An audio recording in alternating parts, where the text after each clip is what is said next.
Aujourd'hui, c'est mardi. Vous êtes donc bien sur Radio Amiens, je serai la voix du Dendrobat Doctor et nous sommes ensemble pour faire l'état de la recherche sur l'épidémie de Covid-19. Michel alors Michel Oh, mais c'est ma bouteille de vin Michel, mais t'es complètement bourré. Oui, mais je bois pour oublier. Cagade, mais Laissez-moi. tu veux oublier quoi? Je sais plus, j'ai oublié. Oh, Cagade, tu me vomis pas sur les Santiago, hein? Lui, petit être faible. Moi lui apprendre. Bienvenue à tous sur l'écho des labos. Fake de la semaine. Alors qu'une importante investigation, Dont je ne parlerai pas encore cette semaine, car le dossier est arrivé tardivement dans les mains du Dendrobat Doctor, il est conséquent, il lui faut du temps pour le décortiquer et j'espère pouvoir vous le présenter la semaine prochaine. cette investigation donc est en train de mettre au jour le business colossal fait aux États-Unis par un groupe très douteux grâce à des téléconsultations surfacturées. Et la vente sous le manteau d'ivermectine, parfois vétérinaire. La contre-attaque des tenants de la molécule n'a pas tardé et elle s'est faite en deux temps. Tout d'abord, les habituels défenseurs des thérapies non prouvées s'en sont pris aux médecins et aux chercheurs. Encore? Non, pas encore. Et si, et on va en reparler dans la section Qu'est-ce que putain de quoi de la semaine, parce que vraiment là on hallucine. Le pic a été atteint lorsque Nicolas Dupont-Aignan a accusé les médecins qui ont Confiner les gens chez eux avec du Doliprane. d'avoir Des milliers de morts sur la conscience. Pourquoi les gens pas malins, ils ont toujours une voix bof bof? Parce qu'on n'a pas de budget, Michel. Ah oui. Ces propos lui ont valu un dépôt de plainte pour diffamation d'une cinquantaine de médecins initié par le généraliste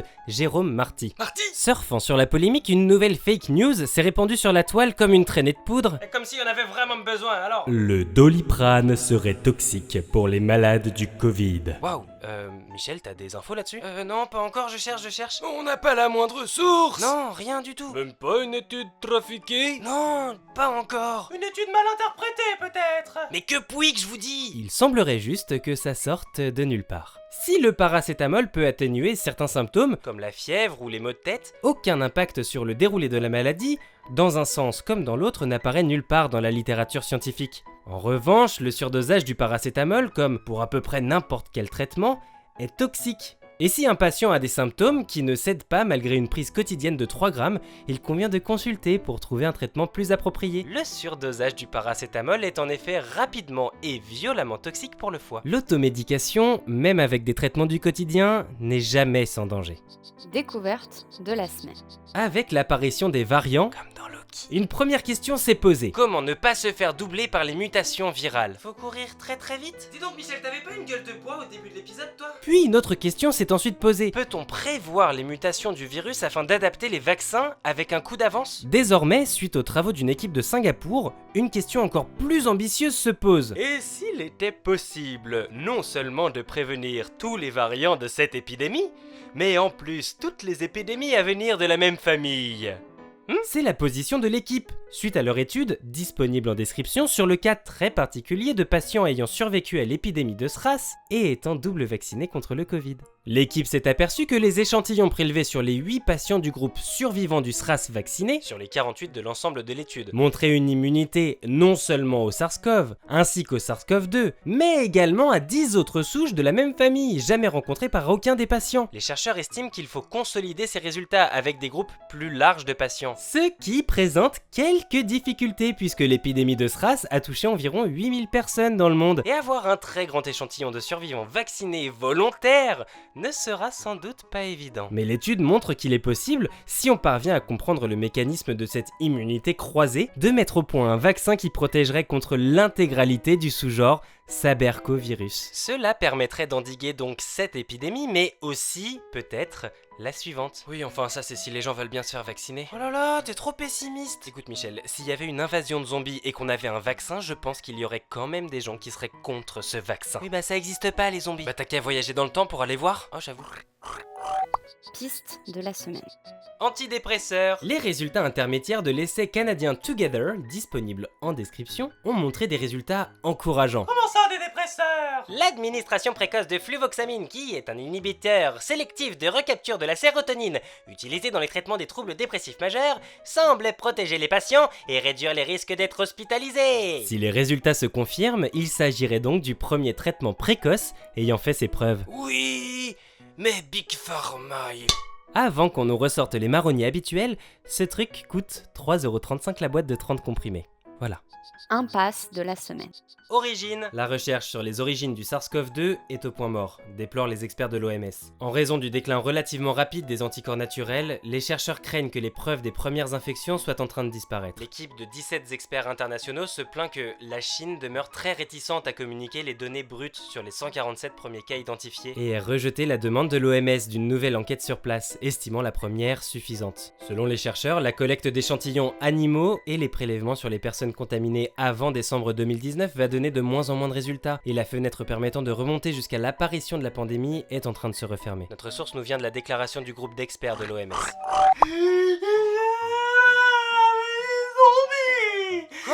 Qu'est-ce qu'il dit? Oh, on peut pas faire une ronflette tranquille, non? Il avait raison. Mais de quoi il parle, le gamin? Oh, je crois qu'il a vu les zombies. Oh non! Oh tiens, bois pour oublier. Merci papy. Mauvaise nouvelle de la semaine. Violence anti-vax. Les actes de violence sont encore montés d'un cran cette semaine. Cela a commencé en Corse, où 4 pharmaciens participant à la campagne de vaccination ont reçu des enveloppes contenant un message de menace de mort et des balles. Plus tard dans la semaine, une pharmacie des Yvelines a annoncé suspendre la vaccination en officine après une série d'agressions contre les préparateurs. Lors de la dernière intervention en date, après insultes et menaces puis intervention des forces de l'ordre, l'individu mis en cause a menacé de viol la même préparatrice le lendemain dans les transports en commun. La police ayant refusé de prendre la plainte de la jeune femme, Lui conseillant plutôt une simple main courante. le gérant de la pharmacie a pris la décision d'arrêter de proposer la vaccination afin de protéger son équipe. Ah bah au moins il y en a un de sensé dans tout ça. Chut, papicelle, on n'a pas le droit de faire des remarques comme ça. Une semaine après une première agression d'un pharmacien pratiquant des tests de dépistage par des manifestants lors d'un défilé anti-pass sanitaire, l'ordre des pharmaciens condamne l'ensemble de ces actes et appelle les pouvoirs publics à faire plus pour la protection des professionnels. Notre source nous vient du Conseil de l'Ordre des pharmaciens et de l'URPS pharmaciens. Ah bah vous voyez, bah les zombies c'était pire. Oh, mais qu'est-ce qui pleurniche ce gosse? Écoute Michel, ça vaut peut-être le coup que tu retournes au début de l'épisode pour te calmer. Oui, d'accord. Mais je prends ça, hein. Oh ma bouteille. Oh le petit salopio. Bonne nouvelle de la semaine. Sécurité. La plus grande étude sur les risques liés au vaccin Pfizer a rendu ses résultats. En effet, Les tests de phase 3 ne permettent pas toujours de rendre compte de certains effets extrêmement rares. ils ne peuvent se voir qu'en population naturelle. Ici donc 3,5 millions de personnes. Oh c'est beaucoup. Sans grande surprise, l'étude Disponible en description a confirmé la grande sécurité du vaccin, et le bilan favorable de la balance bénéfice-risque. avec toutefois quelques éléments inattendus. Le vaccin montre ainsi une très légère augmentation du risque d'appendicite. Sans doute lié à l'inflammation généralisée qu'occasionne la réponse immunitaire. L'appendicite, c'est quand on a mangé trop de pâtes? Ah bah t'es là toi. Bah ouais. Bah tais-toi. Un risque de lymphadénopathie Des gonflements importants des ganglions a également été démontré. Cet effet est bénin, mais il peut être impressionnant. et donc source importante de stress pour les personnes atteintes. Plus étrange, Et encore non expliqué. un risque de réactivation du virus de l'herpès chez les personnes porteuses est également Oh isolé. non, hein. En revanche, Les risques de péricardite et de myocardite post-vaccinale deux pathologies qui inquiétaient particulièrement. a été relevé comme étant respectivement 11 fois et 3,5 fois inférieur au risque d'apparition de ces troubles après une infection au SARS-CoV-2, Toutes formes confondues. y compris les asymptomatiques. Donc, Niveau sécurité, on est bien. Qu'est-ce que putain de quoi? Bon, les gens, faut qu'on parle. Je sais bien que depuis plusieurs mois, on a admis que François n'était pas une source fiable. on l'a souvent démontré. Et démonté. Je sais aussi que, Depuis à peu près aussi longtemps, il est admis que ce blog, n'ayant plus un seul journaliste dans sa rédaction, était un acteur majeur de la désinformation. Et certains se sont posé la question, en vrai. Et alors? c'est vrai que, pour les personnes qui nous écoutent chaque semaine, La question peut se poser après tout. pourquoi ne pas les laisser dire? Pourquoi ne pas juste les laisser délirer dans leur coin et ne pas s'en préoccuper? Eh bien la réponse est malheureusement évidente. Parce que ces gens, lorsqu'on les laisse dire n'importe quoi, Immanquablement, ils deviennent dangereux. Le cap a été franchi cette semaine avec un article anonyme peut-être écrit par le propriétaire lui-même. qui s'en prend notamment aux chercheurs ayant écrit la première méta-analyse de référence ayant démontré l'inefficacité de l'hydroxychloroquine. Parmi eux, il y a Thibaut Fiolet, Qui a fait un travail de qualité vers lequel je vous ai souvent renvoyé. il y a aussi le biostatisticien avec qui nous collaborons régulièrement. Coucou Bibi. Il s'appelle pas Bibi? Bio? Mais tais-toi. Tais-toi et va lire son post qu'on met en description et tais-toi. Ils sont accusés de fraude. Ça, c'est de la diffamation. Ils sont aussi accusés d'être responsables de milliers de morts ou d'être à l'origine du maintien de la pandémie. Ça, Ça, j'ignore la qualification légale d'un truc pareil, pour être honnête. Eux et d'autres sont insultés et traînés dans la boue alors qu'ils font partie de ceux Et le Dendrobat Doctor en sait quelque chose? qui tiennent bénévolement depuis le début de la pandémie le front de la vulgarisation et de la lutte contre la désinformation. Oh là là, mais calme-toi, tiens, prends ce cachet. Merci. C'est quoi? C'est de l'homéopathie. Oh putain, je vais le crever. J'en ai marre. Ça pourrait déjà être inacceptable et s'arrêter là. Non. La fin de l'article Que je ne mettrai pas en lien, pour des raisons évidentes. se termine ainsi. Un procès devra se tenir. La veuve s'impatiente. Pour ceux qui ne seraient pas super calés en histoire, Celle qu'on appelait la veuve, c'était la guillotine. Ceci est donc une menace de mort, tenue en public. à travers un média qui se veut encore être un journal d'information. Contre des scientifiques. Voilà pourquoi il n'est hélas jamais dans nos options de laisser les désinformateurs dire. Tôt ou tard, ils chercheront à nous faire taire. Point méthode de la semaine.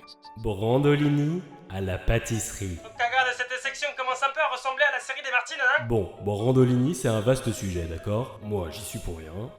Tout ce que Un je des demande- points de complexification majeurs de Brandolini, C'est lorsque le bullshit à débunker se présente sous la forme du millefeuille argumentatif. car non seulement il convient de débunker ce qui est dit, Avec une énergie et un temps supérieur d'un ordre de grandeur. Je me souviens. Michel, tu vas le dire à chaque semaine?